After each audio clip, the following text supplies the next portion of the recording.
Hello friends, எல்லாருக்கும் வணக்கம். வீட்டில் சிக்கன் வாங்கி இந்த மாதிரி ஒரு தடவை கண்டிப்பாக ட்ரை பண்ணுங்கள். சாப்பிட்டு முடித்ததும் நெக்ஸ்ட்டு எப்படா இந்த மாதிரி சாப்பிடுவோன்ற அளவுக்கு டேஸ்ட்டு செம்மையாக இருக்கும். இது எப்படி பண்ணுறதுன்னு பார்த்துடலாமா? ஒரு வானலில் 2 டீஸ்பூன் தனியா, 1 டீஸ்பூன் மிளகு, 1 டீஸ்பூன் சோம்பு, 2 சின்ன துண்டு பட்டை, 2 ஏலக்காய், 5-6 கிராம்பு, 6-7 காஞ்ச மிளகா. காரம் கொஞ்சம் அதிகமாக சாப்பிடுவீங்கன்னா 2 மிளகா எக்ஸ்ட்ரா சேர்த்துக்கோங்க.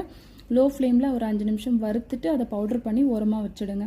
அடுத்தது ஒரு வானலில் எண்ணெய் விட்டு ஒரே ஒரு வெங்காயம் நல்லா வதக்கிட்டு 1 டீஸ்பூன் இஞ்சி பூண்டு பேஸ்ட் சேர்த்து அதையும் நல்லா வதக்கிடுங்க. அடுத்ததாக ஒரு தக்காளி, தேவையான அளவுக்கு உப்பு, ஒரு 1/4 டீஸ்பூன் மஞ்சத்தூள் சேர்த்து நல்லா குழைய வதக்கிடுங்க. வதங்கினதுக்கு அப்புறமா ஒரு 1/4 கிலோ அளவுக்கு சிக்கன் சேர்த்து சிக்கன் தண்ணி விட்டு வர அளவுக்கு நல்லா வேக வச்சுருங்க. எல்லாமே லோ ஃப்ளேமில் வச்சு பண்ணுங்கள். அதுக்கப்புறம் நம்ம அரைச்சி வச்சுருக்க மசாலா லைட்டாக வதக்கிட்டு ஒரு கிளாஸ் அளவுக்கு மட்டும் தண்ணி சேர்த்து ஒரு 5 நிமிஷம் லோ ஃப்ளேமில் வேக வச்சு எடுங்க. கடைசியாக கொத்தமல்லி தூவி சாப்பிட்டு